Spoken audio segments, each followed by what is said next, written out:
নমস্কার। গল্পে গল্পে গাথা মালিকা চ্যানেলে আমি দেবনীতা আপনাদের সকলকে স্বাগত জানাই। আপনারা শুনছেন নবনীতা দত্তর লেখা একটি উপন্যাস পাহাড়ি শার্দুল। শুরু করছি আজকের পর্ব। দুপুরবেলা খেয়ে উঠে দিদুর কাছে মায়ের গল্প শুনে মনটা খারাপ হয়ে গিয়েছিল অদ্রির। বিছানায় শুয়ে শুয়ে সে ভাবছিল কত কষ্ট সহ্য করতে হয়েছে মাকে। ওর আর ওর মায়ের জীবনটা কোথাও যেন এসে মিলে গিয়েছে। মা তবু এটুকু জানতো যে দাদু তাকে ভালোবাসে, কিন্তু সে তো খুব ভালো করেই জানে তার বাবার জীবনে তার জায়গা কতটুকু। সেবার স্কুল ফাইনাল পাশ করে এসে কলকাতায় এসে যখন বাবার কাছে গিয়েছিল, তখন ভেবেছিল এতদিন পরে বাবা তাকে দেখে হয়তো খুশি হবে, আনন্দে জড়িয়ে ধরবে। কিন্তু হলো কি, বাড়ির দরজায় কড়া নাড়তেই বাবা দোতলার বারান্দা থেকে উঁকি মেরে তাকে দেখে দাঁড়াতে বলল। তারপর নিচে নেমে এসে সোজা বাস স্ট্যান্ডের দিকে হাঁটতে শুরু করলো। সেই দিন বাবার বলা প্রত্যেকটা কথা ওর বুকে বিঁধে রয়েছে। বাবা ওকে দেখেই গটপট করে হাঁটতে শুরু করেছিল। কি চাই কি? এখানে এসেছো কেন? চিঠি দিলে তো মিটে যেত, ওই টাকা পাঠিয়ে দিতাম। এখন অনেক বড় হয়েছো, এবার নিজের ব্যবস্থা নিজেই করে নাও। কলকাতায় তোমার বয়সী অনেক ছেলেই মেস হোস্টেলে থাকে, তুমিও তো থাকতে পারো। এই নাও। এক নিঃশ্বাসে কথাগুলো বলে হাতে কিছু টাকা গুঁজে দিয়েছিল। সেদিনই অদ্রি বুঝে নিয়েছিল তাদের এই পিতা পুত্রের সম্পর্ক শুধু টাকার। অবশ্য সেই টাকার সম্পর্কও সে চুকিয়ে দিয়েছে বহুদিন হলো। এখন মনে হয়, কি জানি লোকটা মায়ের উপর কত অত্যাচার করেছিল। তখন তো সে খুবই ছোট সেসব বোঝার জন্য। তবে মনে আছে মা প্রায়ই তাকে কোলে জড়িয়ে ধরে বসে কাঁদত, আর সে কিছু জিজ্ঞেস করলেই মা তার চোখ মুছিয়ে দিত। ভাবতো অদ্রিরও বুঝি কষ্ট হচ্ছে, সেও হয়তো কাঁদছে।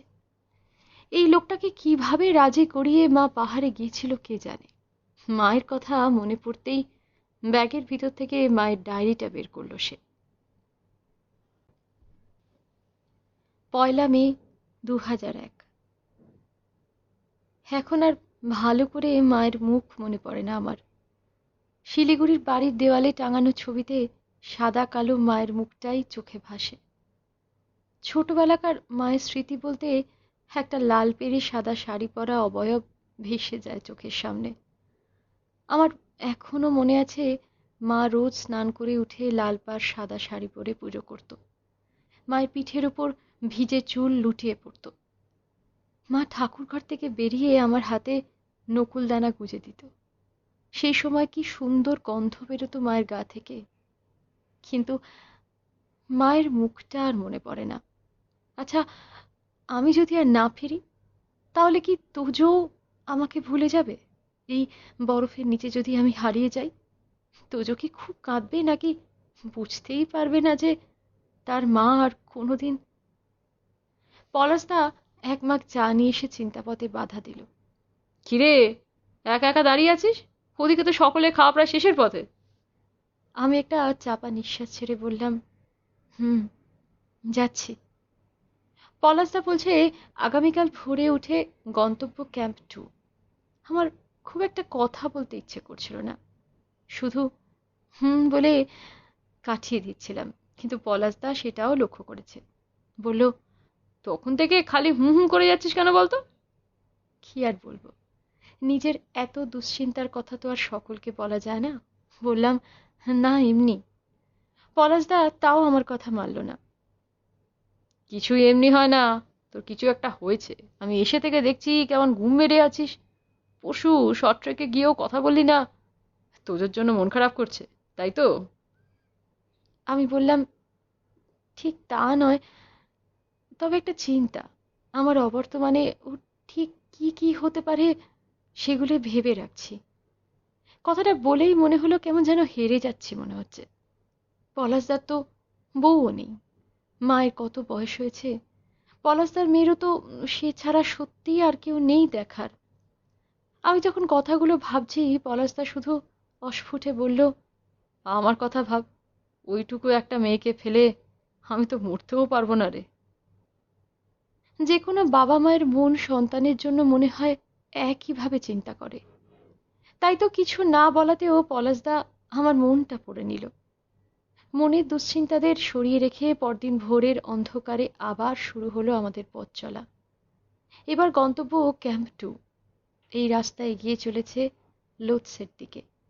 ক্যাম্প 2তে পৌঁছলে পশ্চিমে দেখা যাবে এভারেস্টকে। ভোর 5টা নাগাদ আমরা রওনা দিলাম ক্যাম্প 2 থেকে। যত তাড়াতাড়ি পৌঁছানো যায় ততই ভালো। বেলা বাড়ার সঙ্গে সঙ্গে এখানে তাপমাত্রাও কমতে থাকে, তার সঙ্গে হাওয়া দেয় প্রবল। তুষার ধসের আশঙ্কা ক্রমশ বাড়তে থাকে। তাছাড়া রাস্তা জুড়ে রয়েছে ক্রিভাসেস। গ্লেসিয়ারে যে ফাটল ধরে তাকেই ভৌগোলিক ভাষায় বলে ক্রিভেস। ভাবছি এই টেকনিক্যাল টার্মগুলোর মানে বইয়ের শেষে লিখে রাখবো, তাহলে সুবিধে হবে বুঝতে। পলাশদা অনেকটা এগিয়ে গিয়ে একটা মইতে উঠে দড়ি দিয়ে নিজেকে সুরক্ষিত করলো। পলাশদার ঠিক পিছনেই আমি। আমার দিকে ফিরে চেঁচিয়ে উঠল পলাশদা, দড়ি দিয়ে নিজেকে ভালো করে বাঁধবে কিন্তু আগে। এই রাস্তায় কোথায় খাদ বাইরে থেকে দেখে বোঝা যায় না। উপরে বরফের স্তর পড়ে আছে, যে কোনো সময় পা হড়কে নিচে চলে যেতে পারিস, খুব সাবধান। সাবধানে মই বেয়ে একটা ফাটল পার হলাম দুজনে। কিন্তু অর্ক আর দীপ যে ক্রমশই পিছিয়ে পড়ছে। অনেক দূরে ওদের কালো দুটো মাথা দেখা যাচ্ছে শুধু। বয়স কম, অভিজ্ঞতাও কম। আজকালকার ছেলেমেয়েদের এটাই সমস্যা, ওদের মনে হয় সহজেই সবকিছু সম্ভব। ওদের উপর একটু রাগই হচ্ছিল, কিন্তু নিজের অবস্থান নিয়েই আমি তখন বেশি চিন্তিত। বেশ খানিকটা এগিয়ে এসেছি আমরা। এখান থেকে ক্যাম্প 2 হয়তো আর 1 ঘন্টার রাস্তা। কিন্তু এই রাস্তাটা অতিক্রম করাই আমাদের জন্য ক্রমশ দুঃসাধ্য হয়ে উঠতে লাগলো। হাওয়ার গতি এত বেড়ে চলেছে যে নিজেদের ধরে রাখা প্রায় অসম্ভব। তেনজিং আর পেম্পা ততক্ষণে পৌঁছে গিয়েছে ক্যাম্প 2তে। কিন্তু এই হাওয়ার লক্ষণ ভালো নয়। তুষারধস নামলে আর এগোনো যাবে না। তাড়াতাড়ি বরফের মধ্যে একটা গুহা খুঁড়তে শুরু করলো পলাশদা। কেন যে গুহা খুঁড়ছে সেটা ধরতে আমার 2 মিনিটও সময় লাগলো না। আমিও হাত লাগালাম। পাহাড়ে তুষার ঝড় থেকে বাঁচার এই একটাই পথ আছে, গর্ত খুঁড়ে ঢুকে পড়ো। ঝড় থামলে বরফ সরিয়ে বেরিয়ে এসো। এক্ষেত্রেও বিপদ আছে। যদি বরফে গুহার মুখ আটকে যায় তাহলে ভিতরে অবধারিত মৃত্যু। কিন্তু পাহাড়ে প্রতি মুহূর্তেই জীবন মরণের লড়াই। এইটুকু রিস্ক নিতেই হতো। বরফের গুহায় দুজনে মিলে ঢুকে পড়লাম। একে ক্লান্ত, তার উপর ঠান্ডায় শরীর অবসন্ন। সারা শরীরে আমার কাঁপুনি ধরে গিয়েছে, হাত পা জমে আসছে যেন। পলাশদা আমার ব্যাগ থেকে একটা এনার্জি ড্রিঙ্ক বার করে নিজে খানিকটা খেয়ে এগিয়ে দিল আমার দিকে। এনার্জি ড্রিঙ্কটা হাতে নিয়ে ঢেলে দিলাম গলায়। একে এতখানি পথের ধকলে শরীর ক্লান্ত, পেটে খিদে, তার উপর এরকম ঠান্ডা। এনার্জি ড্রিঙ্কটা গলা দিয়ে নামতেই যেন সঞ্জীবনী সুধার মতো কাজ করলো। পলকে নিজেকে ফিরে পেলাম। হাতে পায়ে সার এলো। সোজা হয়ে উঠে বসলাম। হাত দিয়ে দুপায়ের তলা ঘষতে শুরু করলাম যাতে ফ্রস্ট বাইট না ধরে যায়। নিজের শরীরটা চাঙ্গা হতেই দীপ আর অর্কর কথা মাথায় এলো। দীপ আর অর্কটার জন্য চিন্তা হচ্ছে। ওরাও যেন রাস্তায় কোথাও রাতটা কাটিয়ে দেয়। এই আবহাওয়ায় এগোতে গেলে ওরা আরো বিপদে পড়বে। পলাশদা বলল, হাওয়া থামলে আমি একবার ওদিকটা গিয়ে দেখে আসব। আমি তো অবাক। পাগল নাকি? অন্ধকার নেমে এসেছে প্রায় চারিদিকে। এই অন্ধকারে বেশি দূর গেলে আর ফিরতে পারবে না, পথ হারিয়ে ফেলবে। কিন্তু পলাশদা নাছোড়। পলাশদা সকলের দায়িত্ব নিয়ে চলতে ভালোবাসে। আমি জানি পলাশদাকে বারণ করলেও শুনবে না। পলাশদার গলাতেও একই সুর। বেশি দূর যাব না, কিন্তু খানিকটা গিয়ে একবার দেখি যদি ছেলে দুটোকে দেখা যায়। কিন্তু হাওয়া কিছুতেই থামছে না। মাঝে মাঝে কেঁপে উঠছে যেন পাহাড়ের খানিকটা অংশ। মনে হচ্ছে এই উপরের পাহাড়টা হুড়মুড় করে ভেঙে পড়বে আমাদের উপর। ভয়ে দুশ্চিন্তায় সারা রাত আধো ঘুমে কাটলো দুজনের। ভোর রাতের দিকে হাওয়া থামতেই পলাশদার আমি গুহার মুখটা খুঁড়ে বেরিয়ে এলাম। ভাগ্যিস খুব বেশি বরফ জমেনি গুহার মুখে। গুহা থেকে বেরিয়েই প্রাণপণে এগোতে থাকলাম ক্যাম্প 2 এর দিকে। যে করে হোক তাড়াতাড়ি ক্যাম্পে পৌঁছতে হবে। খুব বেশি বেগ পেতে হলো না ক্যাম্প 2তে পৌঁছতে। মাত্র আধ ঘন্টার রাস্তা। নিজেরাই অবাক হয়ে গেলাম, এত কাছে এসেও সারা রাত অনর্থক কষ্ট সহ্য করতে হলো। শরীর অর্ধেক হয়ে এসেছে। ক্যাম্প টুতে পৌঁছানো মাত্র তেনজিং আর পেম্পা গরম জল এনে দিল আমাদের। কিন্তু অর্ক আর দীপ, ওরা কোথায়? ওরা তো তখনও পৌঁছয়নি ক্যাম্প টুতে। তেনজিং বলল ক্যাম্প ওয়ানেও খবর নিয়েছে, সেখানেও ফেরেনি দুজন। কোথায় গেল তাহলে ওরা? কালকের দুর্যোগে কিছু হলো না তো আবার? পলাশদা ফ্রেশ হয়ে পেম্পাকে নিয়ে বেরিয়ে পড়ল ক্যাম্প ওয়ানের পথে। পথেই হয়তো কোথাও আটকে পড়েছে। কিছুটা গেলে খবর পাওয়া যাবে নিশ্চয়ই। অর্কদের খবর পাওয়া না গেলেও কালকের এই চরম আবহাওয়ার কারণটা জানা গেল ক্যাম্প টুতে এসে। তেনজিং এর কাছে খবর পেলাম কালকে ক্যাম্প ফোরে এমন তুষারধস হয়েছে যে কারো খোঁজ পাওয়া যাচ্ছে না। বেস ক্যাম্প থেকে সকলকে নিচে নেমে যেতে বলেছে। এবার আবহাওয়া একেবারে ভালো নয়। আপাতত এক্সপেডিশন বন্ধ রাখতে বলা হয়েছে। ক্যাম্প টু এর বাদিকে সকালের সূর্যালোক এসে পড়েছে এখন এভারেস্টের শৃঙ্গে। এই প্রথম এভারেস্টকে এত কাছ থেকে দেখতে পাচ্ছি আমি। মনে হচ্ছে যেন হাত বাড়ালেই ছুঁয়ে ফেলতে পারবো ওই শৃঙ্গটা। মনে হচ্ছে যেন হাত বাড়ালেই ছুঁয়ে ফেলতে পারবো ওই শৃঙ্গটা। এত কাছে এসে ফিরে যেতে হবে আমাদের? খুব রাগ হচ্ছে। আমার জীবনে কি প্রত্যেকটা মুহূর্ত লড়াই, আর তার পরিণতিতে পরাজয়? তবে এতটা যখন... কিরে, ডায়েরি লিখছিস নাকি? ছোট মামা ঘরের দরজায়। উদ্রি ডায়েরিটা বন্ধ করে কোলের ওপর রাখলো। না গো, মায়ের ডায়েরিটা পড়ছিলাম। কি লিখেছে এত? তেমন কিছু না, এক্সপেডিশনের এক্সপিরিয়েন্স লিখে রেখেছে। কথা ঘোরাতে উদ্রি বলল, আচ্ছা বুড়ো, কালকে আমরা কোথায় কোথায় যাব? সেটা ঠিক করতেই তো এলাম তোর কাছে। কাকিমার সঙ্গে গল্প করছিলাম। কাকিমা বললেন এখান থেকে দার্জিলিং বেশ কাছে, যাবি নাকি একবার? উদ্রি ছোট মামার দিকে একটু এগিয়ে গেল। ছোট মামার হাঁটুতে হাত রেখে বলল, বুড়ো, আমি সেসব জায়গায় যেতে চাই যেখানে গেলে মাকে জানতে পারবো। এখানেই তো মায়ের স্কুল ছিল, চলো না কালকে মায়ের স্কুল থেকে একবার ঘুরে আসি। আর যে পাহাড়টায় মা একা একা উঠতো, ছোট দিদু বলল না, এই বাড়ির পিছনে একটা পাহাড় আছে যেখানে মা প্রায় যেত, চলো না সেখান থেকেও ঘুরে আসবো। পরদিন সকালে ঘুম থেকে উঠেই মামা ভাগ্নে বেরিয়ে পড়ল। যদিও ছোট দিদু অনেকবার জোর করেছিল জলখাবার খেয়ে বেরোনোর জন্য, কিন্তু পাহাড়ে এসেছে, এখানকার লোকাল খাবার একবার চেখে দেখবে না? ওরা বেরিয়েই প্রথমে একটা দোকানে গিয়ে ভালো করে মোমো আর থুকপা খেলো। ঠান্ডার মধ্যে সকালবেলা ধোঁয়া ওঠা স্যুপে চুমুক দেওয়ার মজাই আলাদা। মনটা বেশ ফুরফুরে হয়ে গেল। খাওয়া দাওয়া সেরে ওরা যখন স্কুলের গেটে পৌঁছলো তখন স্কুলের ছাত্রছাত্রীরা গুটি গুটি পায়ে জড়ো হচ্ছে স্কুলের মাঠে। পাহাড়ের উপরে অনেকটা উন্মুক্ত অংশ, যেখান থেকে সামনের পাহাড়গুলো দেখা যায়। এই মাঠটার শেষেই শুরু হচ্ছে পাহাড়ের গায়ের খাদ। এই জায়গায় দাঁড়াতেই ওদের বেশ অন্যরকম অনুভূতি হলো। চারপাশে তাকিয়ে ওরা বুঝতে পারল প্রেয়ারের প্রস্তুতি চলছে। একটা বেল পড়ল ঢং করে। স্কুলের ছেলেমেয়েরা হাত জোর করে গাইতে শুরু করলো, where the mind is without fear and the head is held high। সমবেত কণ্ঠের এই প্রার্থনা সঙ্গীত পাহাড়ের গায়ে প্রতিধ্বনিত হয়ে ফিরে আসছে আরো শত সহস্র কণ্ঠস্বর হয়ে।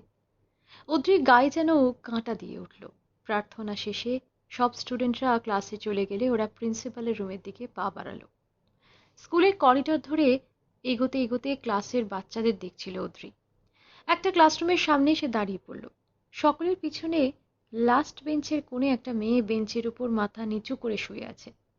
মাথার পিছন দিকটা দেখতে পাচ্ছে অদ্রি। মেয়েটার মুখটা ঘোরানো জানলার দিকে। সকলের মাঝে মেয়েটা এরকম একা নিজেকে দূরে সরিয়ে রেখেছে কেন? হঠাৎ নিজের মায়ের মুখটা ভেসে উঠল। মায়ের ছোটবেলার ছবি মনে করতে করতে ওই বেঞ্চটার দিকে এগিয়ে গেল অদ্রি।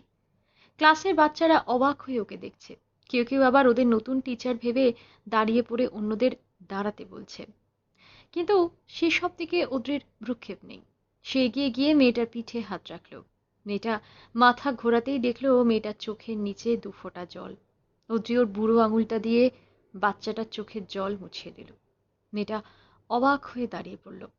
অদ্রিও অবাক হয়ে ওর দিকে তাকিয়ে আছে, যেন আজ থেকে 30 বছর আগে তার মা সামনে দাঁড়িয়ে আছে, নির্বান্ধব, স্বজন বর্জিত। পিছন থেকে বুড়োর ডাকে সম্বিত ফিরে পেল। কিরে, এখানে কি করছিস? চল, প্রিন্সিপালের এর পরে মিটিং আছে আরো, দেখা পাবো না। অদ্রি এদিক ওদিক তাকিয়ে অপ্রস্তুত হয়ে গিয়ে ঝটপট ঘর থেকে বেরিয়ে এলো। ক্লাসরুমটা ক্রস করার সময় আর চোখে দেখলো মেয়েটা এখনো হাঁ করে ওকে দেখছে। প্রিন্সিপালের ঘরে গিয়ে গিরিজা মুখোপাধ্যায়ের নাম, কোন ইয়ারে পাস, সবই বলল তারা। কিন্তু খুব একটা খবর পাওয়া গেল না, কারণ ৩০ বছর আগের কোনো টিচার বা কোনো কর্মচারীকে পাওয়া গেল না স্কুলে, যে গিরিজার সম্পর্কে কিছু বলতে পারে। শুধু গিরিজার পাওয়া দুটো মাউন্টেনিয়ারিং এর সার্টিফিকেটের কপি পাওয়া গেল। স্কুল থেকে বেরিয়ে বুড়ো মুখটা উল্টে বলল, কোনো লাভ হলো না বুঝলি, এখানে না এলেও হতো। ৩০ বছর আগের একজন ছাত্রীকে কি খুঁজে পাওয়া যায় আজ? অদ্রি মনে মনে হাসতে হাসতে এগিয়ে গেল স্কুলের মেইন গেটের দিকে। সে জানে খুঁজে পাওয়া যায়। সে আজকে খুঁজে পেয়েছে তার ছোট্ট মাকে, ৩০ বছর আগের গিরিজা মুখোপাধ্যায়কে। স্কুল থেকে বেরিয়ে ছোট দিদুর বাড়ির পিছনের পাহাড়ে উঠল তারা। পাহাড়ে ওঠার রাস্তাটা বেশ পরিষ্কার আর তৈরি রাস্তা। ওদের উপরে উঠতে কোনো অসুবিধেই হলো না। কিছু কিছু জায়গায় আবার সিঁড়ি করা আছে। অদ্রি সিঁড়ি বেয়ে উঠতে উঠতে ভাবলো যে তার মা যখন এখানে আসতো, নিশ্চয়ই রাস্তাটা এত সুন্দর ছিল না। তাহলে মা এখান থেকে ওরকম ভাবে পড়ে গিয়ে চোট পেত না। পাহাড়ের উপরে উঠে এসে দেখলো এখানে এখন তৈরি হয়েছে সুন্দর একটা পার্ক। এই পার্কের একদিকে রয়েছে একটা ঝর্ণা, অন্যদিকে বাচ্চাদের খেলার জন্য রয়েছে স্লিপ, দোলনা ইত্যাদি। বসার জায়গাও করা রয়েছে কয়েকটা। সেরকমই একটা বসার জায়গায় গিয়ে বসলো দুজনে। এখান থেকে সামনের পাহাড়ের অনেক রেঞ্জ দেখা যাচ্ছে। বেশ খানিকক্ষণ নির্নিমেষ দৃষ্টিতে সেদিকে চেয়ে রইল অদ্রি। তারপর ছোট মামার দিকে চেয়ে বলল, বুড়ো, মা কি কোনোদিনও আদর যত্ন পায়নি? সকলে কি মাকে অবহেলা করেছে? না রে, তা কখনো হয়? একটা মানুষ সারা জীবন কি আর খারাপ থাকে? ভালো খারাপে মিশিয়ে কেটেছে।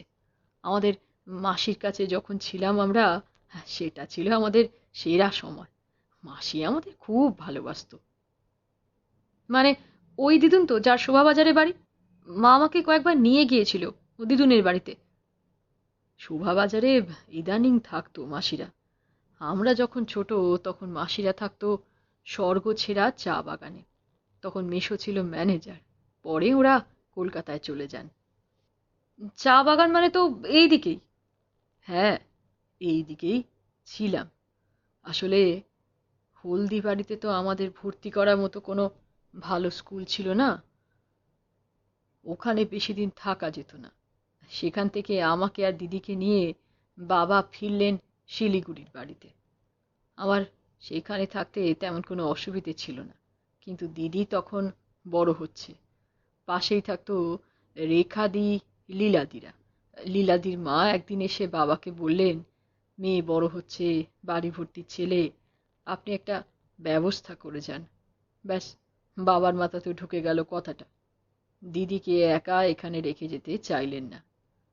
আমাদের নিয়ে হাজির হলেন ছোট মাসির বাড়িতে। মাসি তো শুনেই খুশি মনে রাজি হয়ে গেলেন আমাদের নিজের কাছে রাখার জন্য। মেশোও খুব বড় মনের মানুষ ছিলেন। তিনি আমাদের নিজের কাছে তো রাখলেনই, উপরন্তু আমাদের খাওয়া পড়ার দায়িত্বও তুলে নিলেন নিজের কাঁধে। আমার এখনো মনে আছে, বাবা টাকা দিতে গেলে তিনি ফিরিয়ে দিয়েছিলেন। বলেছিলেন, ওদের স্কুলের ফিজ আপনি না হয় স্কুলে পাঠিয়ে দেবেন, কিন্তু ওদের খাওয়া পড়ার টাকা আমি নিতে পারবো না, মাফ করবেন। বাবাও নিশ্চিন্ত হলেন। বুঝেছিলেন তিনি এখানে তার ছেলে মেয়ের কোনো অযত্ন হবে না।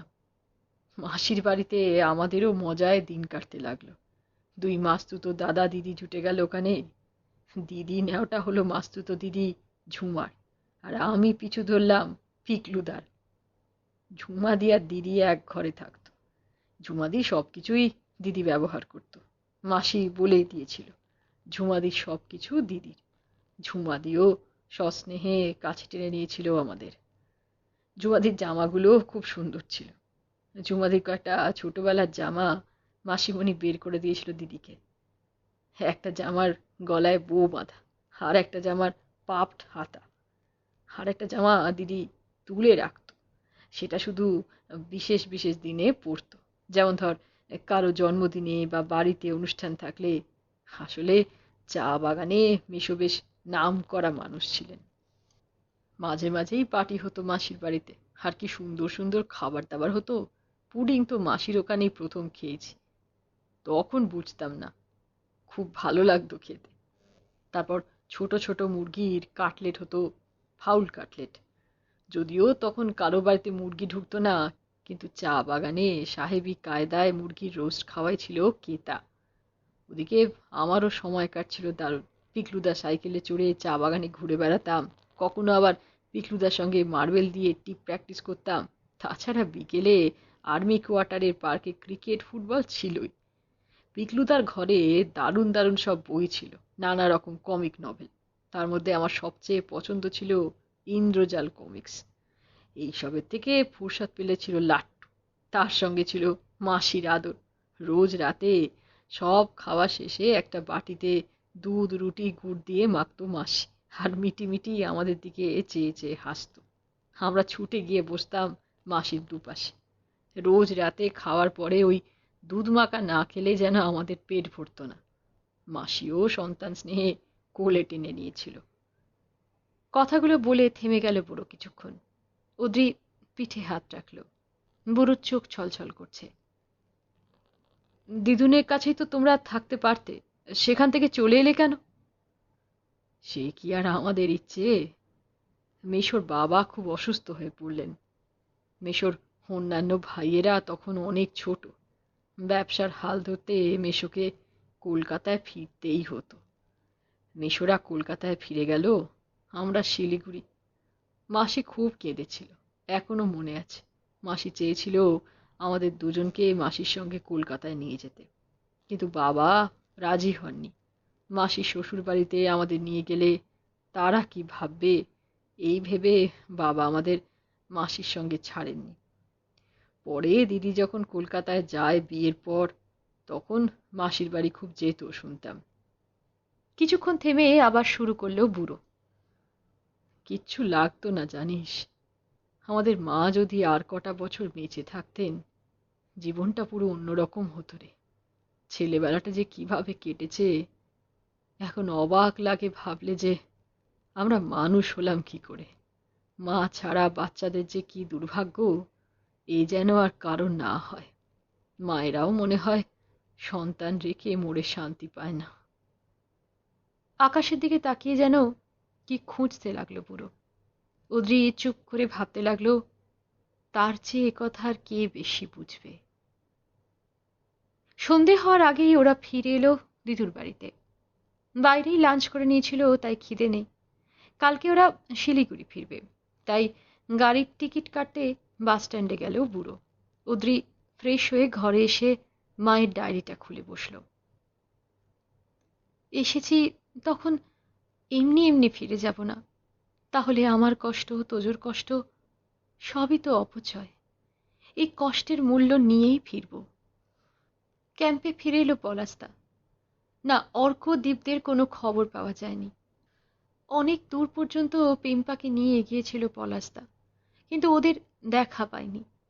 একে রাত হয়ে আসছে, তার উপর আবহাওয়াও ভালো নয়। এই অবস্থার বেশি দূর না এগিয়ে ওরা ফিরে এসেছে। তেনজিং এসে গরম চা দিয়ে গেল। পলাশদা সেটা নিয়ে বসে রইল। চিন্তা এখন একটা বিষয়, এগোবো না পিছবো। প্রায় অর্ধেক রাস্তা আমরা অতিক্রম করেছি, এখান থেকে ফিরে যাওয়ার কোনো মানেই হয় না। কিন্তু সত্যি আবহাওয়া যদি খারাপ থাকে? আমি আর পলাশদা যাও বা একটু পজিটিভ ভাবার চেষ্টা করছিলাম, আমাদের মনোবল ভেঙে দিল ক্যাম্প 2 এর অন্য যাত্রীরা। আরেকটি সুইস দল এসেছে এখানে। তারা অবশ্য 2 দিন আগেই পৌঁছেছে এখানে, অ্যাক্লিমাটাইজেশনের জন্য বসেছিল। কিন্তু তারা আজ নিচে নেমে যাবে, মানে বেস ক্যাম্পে। ওদের দলে আছে 7-8 জন।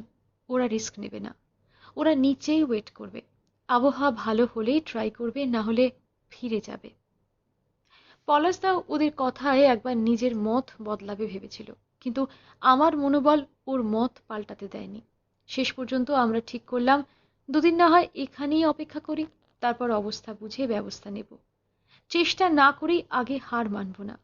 এত টাকা পয়সা খরচ করে যখন এসেছি, তখন শেষ না দেখে ছাড়ব না। সুইস দল বিকেলে নিচে নেমে যেতে বড্ড একা হয়ে গেলাম যেন। নিঃসঙ্গতা এসে গ্রাস করলো। পাহাড়ে এই সময় একটাই ভয়, মৃত্যু ভয়। যদি ধস নামে, যদি তলিয়ে যাই বরফের নিচে। আমি নিজেকে শক্ত করলাম। ছেলেবেলা থেকে অনেক খারাপ সময় দেখেছি, কই কখনো তো ভেঙে পড়িনি। এখন এত ভয় পেলে চলবে না। জীবন থেকে অনেক কিছু হারিয়ে গিয়েছে, এবার আর হারবো না। আমাকে এগোতেই হবে। তোজো, দিব্যেন্দু, কারোর মুখ আর এখন মনে পড়ছে না। শুধু চোখের সামনে ভেসে উঠছে এভারেস্টের রুট ম্যাপ। 7ই মে 2001। প্রায় দিন 5 ক্যাম্প 2তে বসে রইলাম। পঞ্চম দিন থেকেই আবহাওয়া অনেক শুধরেছে। এতদিন যেমন চারপাশে মেঘের পাঁচিল উঠেছিল, ধীরে ধীরে সেই পাঁচিল খসে পড়ছে। চারপাশের পেকগুলো আমরা দেখতে পাচ্ছি। আজকে সকালের দিকে আমাদের চোখের সামনে জলজল করে উঠল ক্যাম্প 3তে যাওয়ার রাস্তাটা।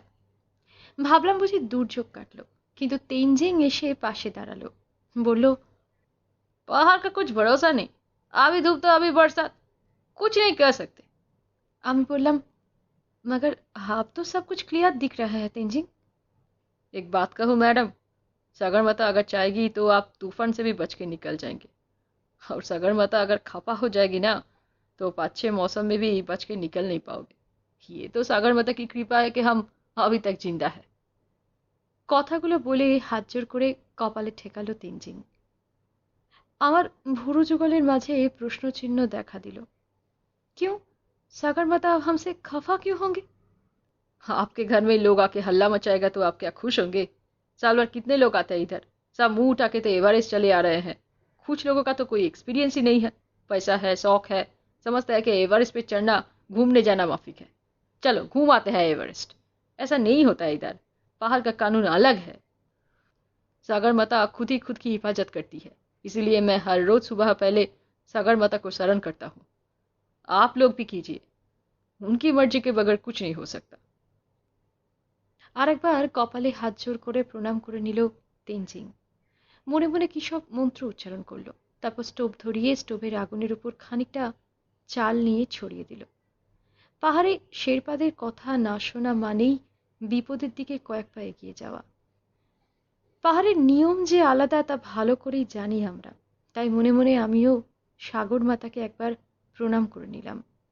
আমরা যেন এভারেস্ট জয় করে হাসি মুখে ঘরে ফিরতে পারি। 9ই মে 2001।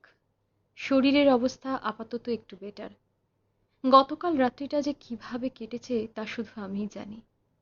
এখন আমরা ক্যাম্প 3তে, কিন্তু কিভাবে পৌঁছলাম সেটা লিখে রাখবো, কারণ এরপর আর খুব বেশি লেখার সুযোগ পাবো না। শরীর হয়তো সঙ্গ দেবে না। দুদিন আগে ক্যাম্প 2 থেকে যাত্রা শুরু করেছি। ক্যাম্প 2 থেকে ক্যাম্প 3তে যাওয়ার রাস্তা আরও চড়াই। কোথাও কোথাও এই রাস্তা 50 থেকে 60 ডিগ্রি খাড়া। দড়ি দিয়ে নিজেদের শরীরকে বেঁধে উপরে উঠতে হয় এখানে। এমনি হেঁটে ওঠা আর দড়িতে ভর করে ওঠার মধ্যে অনেক পার্থক্য। শরীর অনেক তাড়াতাড়ি ক্লান্ত হয়ে পড়ে। তার উপর এতদিন আমরা ঠায় বসেছিলাম ক্যাম্পে, ফলে অভ্যেসেও ভাঁটা পড়েছে। লেখার কালিটা হঠাৎ পাল্টে গেল। এখান থেকে নীল কালিতে লেখা। অদ্রি ভাবতে লাগলো, তাহলে কি এর পরের অংশ মা বাড়ি ফিরে লিখেছিল, নাকি জাস্ট কলম বদল করেছে। খানিকক্ষণ ভেবে আবার পড়া এগোতে লাগলো। তাছাড়া পথ তৈরি করতে হবে নতুন করে। পাহাড়ের আবহাওয়া ঠিক থাকলে পরপর অনেক ক্লাইম্বার পাহাড়ে চড়ায় পথ তৈরি হয়ে যায়, কিন্তু তুষার ধসে সেই পথ পুরো নষ্ট হয়ে গিয়েছিল। আমাদের এই অসুবিধাটা ভোগ করতে হলো। রাস্তা কিছুই বোঝা যাচ্ছে না। আগের ক্লাইম্বারদের পাহাড়ে চড়ার চিহ্ন মাত্র নেই। নতুন করে আমরা পথ তৈরি করে এসেছি। দড়ির সঙ্গে একসঙ্গে বাঁধা ছিলাম আমি আর পলাশদা। তেনজিং আর পিম্পা আগে উঠছিল, তারপর আমি, আর সব শেষে পলাশদা। দড়ির সঙ্গে শরীর বাঁধা, ক্র্যাম্পনে ভর করে পাহাড়ের বরফ কেটে কেটে ধাপে ধাপে এগিয়ে চলেছি ক্যাম্প 3-র দিকে। কিন্তু যতই আমরা এগোচ্ছি হাওয়ার গতি বাড়ছে। কালকের চেয়েও অনেক বেশি জোরে হাওয়া দিচ্ছে। বরফের পাহাড় ছুঁয়ে সেই ঠান্ডা হাওয়া এসে লাগছে নাকে মুখে। মনে হচ্ছে যেন গাল কেটে যাচ্ছে। নাকের ভিতরটা শুকিয়ে গিয়ে নিজেদের নিঃশ্বাসের শোঁ শোঁ আওয়াজ শুনতে পাচ্ছি নিজেরাই। তাও বেশ এগোচ্ছিলাম আমরা, কিন্তু কিছুক্ষণ বাদে হাওয়ার সঙ্গে বরফ এসে পড়তে লাগলো গায়ে। কি ব্যাপার, তুষার ঝড় নাকি? মনে মনে প্রমাদ গুনলাম। বরফের টুকরোগুলো হাওয়ায় ঘুরতে ঘুরতে এসে আছড়ে পড়ছে পাহাড়ের গায়ে। চারপাশ অন্ধকার হয়ে এসেছে। উজ্জ্বল পরিষ্কার আকাশ পলকের মধ্যে কেমন রুদ্র রূপ ধারণ করলো। একটু আগেই সামনের পথ পরিষ্কার দেখতে পাচ্ছিলাম। আস্তে আস্তে কালো মেঘ এসে সেই পথকে গ্রাস করে ফেলল। শিউরে উঠলাম আমি। এই অন্ধকার আবার আমাদের গ্রাস করে নেবে না তো? পিছন ফিরে পলাশদাকে খুঁজতে গিয়ে বুকের ভিতরটা যেন ফাঁকা হয়ে গেল। আমাদের মধ্যে মাত্র কয়েক ফুটের ব্যবধান ছিল একটু আগে, কিন্তু এখন পলাশদাকে আর দেখাই যাচ্ছে না। কিন্তু একই দড়িতে যে পলাশদা এখনো বাঁধা আছে সেটা ভালো মতো টের পাচ্ছি, কারণ দড়িতে এখনো পলাশদার ওজন টের পাওয়া যাচ্ছে, কিন্তু দেখা যাচ্ছে না। এখন যদি আমি চেঁচিয়ে পলাশদাকে ডাকতে যাই বা কিছু বলতে যাই, কোনো লাভ নেই। এই হাওয়ার দাপটে আমার আওয়াজ পৌঁছবে না পলাশদার কানে। হঠাৎ ঝড়ের দাপটে আমাদের শুদ্ধ দড়িটা উড়িয়ে নিয়ে গিয়ে আছড়ে পড়লো পাহাড়ের গায়ে। মনে হচ্ছে যেন ধোপা আছাড় মেরে মেরে কাপড় কাচ্ছে। একবার পেটে বুকে, একবার কাঁধের কাছে জোর চোট পেলাম। একে ঠান্ডা, তাতেই মারণ ধাক্কা। মনে হলো যেন বুকের পাঁজর কাঁধের হাড় ভেঙে গুঁড়িয়ে গেল। বরফের টুকরোগুলো উড়ে এসে মুখের অনাবৃত অংশ যেন ফালা ফালা করে কেটে দিয়ে যাচ্ছে। স্বাভাবিকভাবে শ্বাস নেওয়া যাচ্ছে না। মনে হচ্ছে দম বন্ধ হয়ে আসবে। হাঁপানি রোগীর মতো মুখ হাঁ করে জোরে জোরে প্রাণবায়ু ভরে নিতে লাগলাম। ঠিক হলাম না, এভাবে এখানে দাঁড়িয়ে দাঁড়িয়ে মরবো না। আমি গতি বাড়ালাম। ঝড়ের গতিকে টেক্কা দিয়ে বেশ খানিকটা উপরে উঠে একটা খাঁজে ঢুকে পড়লাম। এই জায়গাটা অনেকটা গুহার মতো, মাথার দিকটা এগোনো, ফলে মাথার উপর একটা ছাউনি তৈরি করেছে। বরফের টুকরোগুলো এসে এখানে গায়ে লাগছে না। দড়িটা হাত দিয়ে টেনে দেখলাম, এখনো ওজনটা টের পাচ্ছি। বেশ কয়েকবার দড়িটা ধরে টানার চেষ্টা করলাম, কিন্তু আমার হাতে আর অতটা জীবনী শক্তি তখন বাকি নেই যে পলাশ তাকে টেনে তুলবো। তবে একই সঙ্গে এটাও বুঝতে পারছি আমাকে চেষ্টা করতেই হবে। এই আবহাওয়ায় এইভাবে দড়ির সঙ্গে ঝুলে থাকার অর্থ কি তা জানি আমি। যদি কোনো কারণে পলাশদা নিচে পড়ে যায়, তাহলে আমাকেও টেনে নিয়ে যাবে সেই মরণ খাতে। তাই প্রাণপণে দড়ি ধরে টানতে লাগলাম। একসময় ছিটকে পড়লাম পাহাড়ের খাঁজের দেওয়ালের গায়ে। কি হলো? মিনিটের মধ্যে মাথার ভিতরটা ফাঁকা হয়ে গেল। দড়ির ওজনটা হঠাৎ সরে গিয়ে হালকা হয়ে যেতেই তো আমি ছিটকে পড়লাম। তার মানে পলাশদা। এক মুহূর্ত সময় লাগলো না ঘটনাটা বুঝতে। পলাশদা নিজেই নিজেকে আলাদা করে দিয়েছে দড়ির বাঁধন থেকে। চোখের সামনে যেন আরো অন্ধকার ঘনিয়ে এলো। পলাশদা এ কি করলো? পলাশদার এই কাজের কি পরিণতি হতে পারে সেটা ভাবার চেষ্টা করলাম। আবার মনে মনে নিজেকে এই বলে সান্ত্বনাও দিতে লাগলাম, পলাশদা যা অভিজ্ঞ সে নিশ্চয়ই কোনো পরিকল্পনা থেকেই পদক্ষেপ নিয়েছে। খাঁজে বসে অবাক হয়ে দেখতে লাগলাম প্রকৃতির এই রুদ্রমূর্তি। মিনিটের মধ্যে গোটা পৃথিবীকে নিঃশেষ করে দিতে পারে এই ঝড়। দিনের বেলা ঘোর অন্ধকার আর ঘূর্ণিঝড়ে পাহাড় যে রূপ ধারণ করেছে তা দেখে মনে হলো এ যাত্রার মৃত্যু বুঝি অনিবার্য। ভয়ে আতঙ্কে চোখ বুজলাম, কিন্তু চোখ বুঝেও আমি স্পষ্ট বুঝতে পারছি যে হাত পা ক্রমশ অবশ হয়ে আসছে। মৃত্যু ঘনিয়ে আসছে নাকি? মানুষ কি মরার আগে এভাবে জমে যায়? সারা জীবন এত সংগ্রাম করেছি, কখনো নিজেকে এত অসহায় আর দুর্বল মনে হয়নি। এই পরিস্থিতিতে যেন কোনো দিশা খুঁজে পাচ্ছি না। বারে বারে বাড়ির সকলের মুখ ভেসে উঠছে চোখের সামনে। অবাক লাগছে, তোজোর মুখ নয়, মা বাবার মুখ, বড়দার মুখ মনে পড়ছে। মায়ের মৃত্যুর দিন, বড়দা শিলিগুড়ি ছেড়ে আলিপুর দুয়ারে চলে যাওয়ার দিন, আমার বিয়ের দিন স্টেশনে বাবাকে ছেড়ে চলে আসার দিন মনে পড়ছে। আমার জীবন কি শেষ হয়ে আসছে? ক্ষণিকের জন্য যেন মরে গিয়েছিলাম। ঠিক তখনই ঝপ করে পায়ের কাছে সে যেন কি পড়ল। প্রচন্ড কাস্তে কাস্তে উঠে বসলাম। চোখ খুলে দেখি একটা বিশাল বরফের টুকরো আছড়ে এসে পড়েছে আমার পায়ের কাছে। কিছু বুঝে ওঠার আগেই আরো বরফের টুকরো এসে পড়তে লাগলো আমার গায়ে, মাথায়, পায়ে। না, এই জায়গাও নিরাপদ নয়। যে করে হোক আমাকে আরো উপরে উঠতে হবে। উপরে নিশ্চয়ই তেনজিং আর পেম্পা ব্যবস্থা করবে কিছু। বাকি জীবনী শক্তিটুকুতে ভর করে দড়ি ধরে আবার উপরে উঠতে শুরু করলাম। প্রবল ঝড়ের প্রতিকূলে হামাগুড়ি দিয়ে এগোতে লাগলাম। কাঁটাওয়ালা জুতো বরফের বুকে বসিয়ে গুঁড়িয়ে দিতে লাগলাম পাহাড়ের দম্ভ। এবার জেদ চেপে বসলো আমার মাথায়। এই পাহাড়কে আঁকড়ে ধরে আমি বড় হয়েছি, আজ হঠাৎ গা ঝাড়া দিয়ে আমাকে ফেলে দিতে চাইলেই আমি সরে যাব? কখনো না। মচমচ করে বরফ ভেঙে 60 ডিগ্রি খাড়া বরফের প্রাচীর বেয়ে উপরে উঠতে লাগলাম। আজ পাহাড়কে হারাতেই হবে। পাহাড়ের চূড়ায় না ওঠা পর্যন্ত থামবো না। কিন্তু এই ভয়ঙ্কর ধ্বংসলীলার মাঝেও হঠাৎ পাহাড়টাকে দেখে খুব সুন্দর মনে হলো। জানি না এই লেখা কোনোদিন কারোর কাছে পৌঁছবে কিনা। পৌঁছলে সেই লেখার মাধ্যমে হয়তো কিছুটা হলেও কল্পনা করতে পারবে। নিজেই নিজেকে উদ্বুদ্ধ করতে শুরু করলাম। ছোটবেলার ভয়ানক সব দিনের কথা মনে করে দাঁতে দাঁত চেপে নিজের আত্মশক্তিতে ভর করে উপরে উঠতে শুরু করলাম। একসময় একটা সমতল জায়গায় এসে পৌঁছলাম। খানিকক্ষণ বিভ্রান্ত হয়ে এদিক ওদিক ঘোরার পরে চোখে পড়ল অরেঞ্জ রঙের টেন্ট। ওটা নিশ্চয়ই তেনজিং আর পেম্পার। আমার আর শ্বাস নেওয়ার ক্ষমতাটুকু অবশিষ্ট নেই। আমি বসে পড়েছি মাটিতে। কোনো রকমে হামাগুড়ি দিয়ে পৌঁছলাম টেন্ট পর্যন্ত। তেনজিং আর পেম্পা আমাকে টেনে ঢুকিয়ে নিল টেন্টে। তিনজনেই ঠাসাঠাসি করে টেন্টে বসা একটু কমফোর্টেবল লাগছে এখন। কিন্তু ক্রমশ আমার শরীর অবশ হয়ে আসছে। হাতে পায়ে কোনো সাড় পাচ্ছি না। ভারী হয়ে আসছে শ্বাস। হাঁপানি রোগীর মতো শোঁ শোঁ করে আওয়াজ করে নিঃশ্বাস নিতে হচ্ছে। তেনজিং ব্যাগ থেকে অক্সিজেন সিলিন্ডার বের করে মাস্কটা পরিয়ে দিল আমার মুখে। শ্বাস প্রশ্বাস স্বাভাবিক হতেই আমি ইশারায় তেনজিংকে জল দিতে বললাম।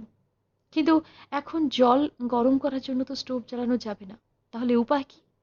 খানিকক্ষণ ভেবে তেনজিং তার জ্যাকেটের মধ্যে হাত চালিয়ে ওর মদের বোতলটা বার করে আনলো। তারপর ঠান্ডা চায়ের মধ্যে খানিকটা সেই তরল মিশিয়ে আমার মুখটা ধরে গলায় ঢেলে দিল। আমার শরীরে তখন সাড় নেই। মুখ হাঁ করতেও যেন কষ্ট হচ্ছে। তরলটা গলা দিয়ে নামতেই কিছুক্ষণের মধ্যে শরীরের ভিতরটা গরম হয়ে উঠল। রক্তস্রোতের গতি বাড়ল। আস্তে আস্তে পায়ের আর হাতের আঙুলগুলো নড়াচড়া করতে থাকলাম। এখন আমি নিঃশ্বাস নিতে পারছি অক্সিজেন সিলিন্ডার ছাড়াই। এতক্ষণ মাথাটাও কেমন ব্ল্যাঙ্ক লাগছিল। এবার চিন্তা ভাবনাও পরিষ্কার হলো। পলাশদার কথাটা মনে পড়ল। तेंजिंग पॉलाज को देखा कहीं? इस तूफान में कहाँ दिखाई देगा? কাল সুবহ ঢুंढा होगा बॉडी। কি বলছো কি? হাতকে উঠলাম। বডি কেউ কাহা? ভীষণ রেগে মেগে চেঁচিয়ে উঠলাম। दीदी, इस तूफान में वो अगर अभी तक जिंदा होगा तभी कल सुबह तक बच पाना मुश्किल है। आप थोड़े देर और बाहर रहते तो खत्म हो जाते।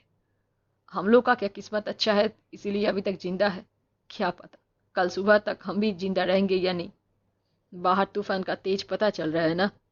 বলে টেন্টের গায়ে হাত রাখলো তেনজিং। আমিও অনেকক্ষণ ধরে বুঝতে পারছি যে তিনজনের ভারে টেন্টটা উঠতে গিয়েও উঠতে পারছে না। মাঝে মাঝে নড়ে উঠছে, দুলে উঠছে, টেন্টের মাথায় ঝুরঝুর করে বরফ ঝরে পড়ছে। আর ঘন্টাখানেক এরকম চললে আমরা টেন্ট সহ উড়ে গিয়ে যে কোনো মৃত্যু গহ্বরে পড়তে পারি সেটা আন্দাজ করতে পারছি। কিন্তু ঠিক মেনে নিতে পারছি না। তেনজিং আর পেম্পা ব্যাগ থেকে এক দেবীর ছবি বার করে হাত জোর করে কি সব স্তব পাঠ করতে লাগলো। মাঝে মাঝে শুধু সাগরমাতা নামটি শুনে আমি বুঝতে পারলাম যে ওরা সাগরমাতাকে স্মরণ করছে। কি জানি তাতেই কাজ হলো কিনা, কিছুক্ষণের মধ্যে বাইরের ঝড় থেমে গেল। আমরাও ঘুমিয়ে পড়লাম কাহিল হয়ে। সকালে ঘুম ভাঙতেই আমরা ঠিক করলাম আগে নিচে গিয়ে পলাশদাকে খুঁজব। পেম্পা আমাকে বারণ করেছিল নিচে যেতে, কারণ আমরা বেশ খানিকটা উপরে উঠে এসেছি। নিচে নামলে আবার এতটা পথ অতিক্রম করে আসতে হবে। তার চেয়ে বরং তেনজিং যাবে নিচে পলাশদাকে খুঁজতে, আর পেম্পা ও আমি বাকি পথটা পার হয়ে ক্যাম্প 3-তে পৌঁছব। কিন্তু রাজি হলাম না আমি। এতটা স্বার্থপর হতে পারবো না। আমরা আবার দড়িতে নিজেদের বেঁধে নিয়ে আস্তে আস্তে নিচে নামলাম। কালকে পলাশদা যে জায়গাটায় ঝুলছিল তার নিচে কোথাও পলাশদার চিহ্ন মাত্র নেই। আশপাশে অনেক খোঁজার পরে তেনজিং খাড়াই ঢালের ঠিক নিচে যেখানে দড়ির শেষ প্রান্ত ঝুলছিল সেখানে দাঁড়িয়ে পড়ল। ইহা खोदना पड़ेगा। আমি অবাক হয়ে জিজ্ঞেস করলাম, मतलब? शायद बर्फ के नीचे दब गया होगा। जिंदा होगा तो अभी हम बचा सकते हैं। কিন্তু এত বরফ খুঁড়ব কি দিয়ে? খানিকক্ষণ ভেবে তেনজিং ওর আইস এক্স দিয়ে জায়গাটা খুঁড়তে শুরু করলো। পিম্পা আর আমিও হাত লাগালাম। বরফের গুঁড়ো ছিটকে এসে চোখে মুখে লাগছে। সেদিকে ভ্রুক্ষেপ নেই আমাদের। হঠাৎ যেন মত্ত হাতির বল চলে এসেছে শরীরে। অন্তত 4 ফুট খোঁড়ার পর একটা জুতো দেখা গেল। আমি এগিয়ে গিয়ে দেখলাম ভালো করে, হ্যাঁ, পলাশদার জুতো। মাথাটা কেমন ঘুরে গেল।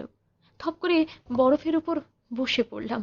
পেম্পা তেনজিং আরো খানিকটা খুঁড়ে বার করে আনলো পলাশদাকে।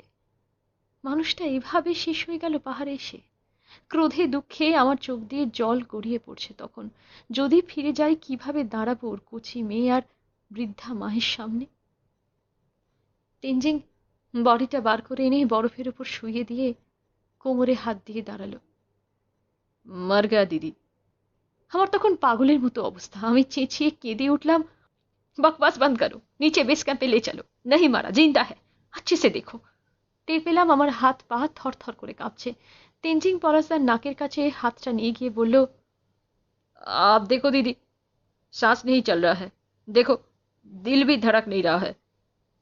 पेम्पा आप पाशे एसे बसल।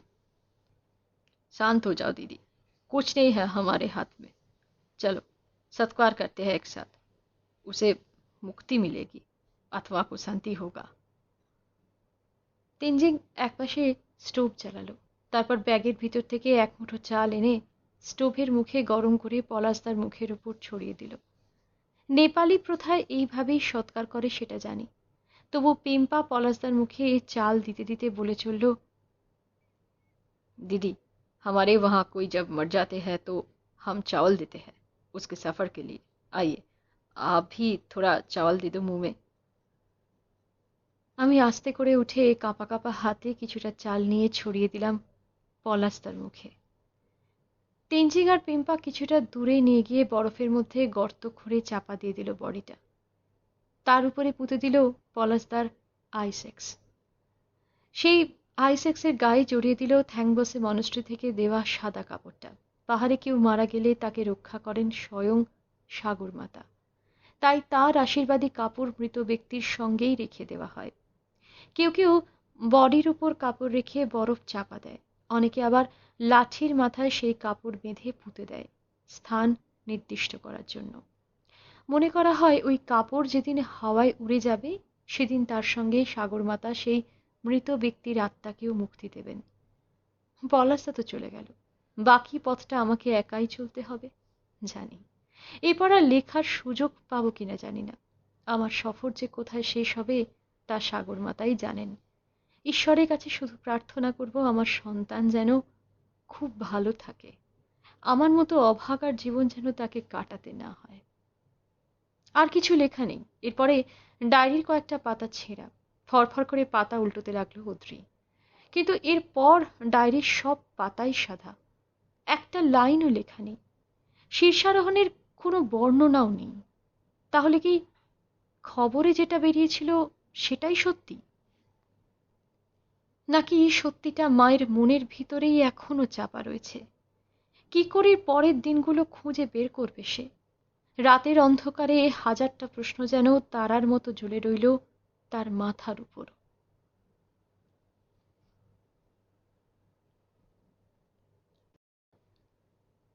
আজকের মতো এখানেই শেষ করছি পাহাড়ি শার্দুল এই উপন্যাসটি। আপনাদের যদি ভালো লেগে থাকে তাহলে লাইক করতে ভুলবেন না, আর সম্ভব হলে শেয়ার করবেন, আর সাবস্ক্রাইব করে কাইন্ডলি আমার পাশে থাকবেন। ধন্যবাদ।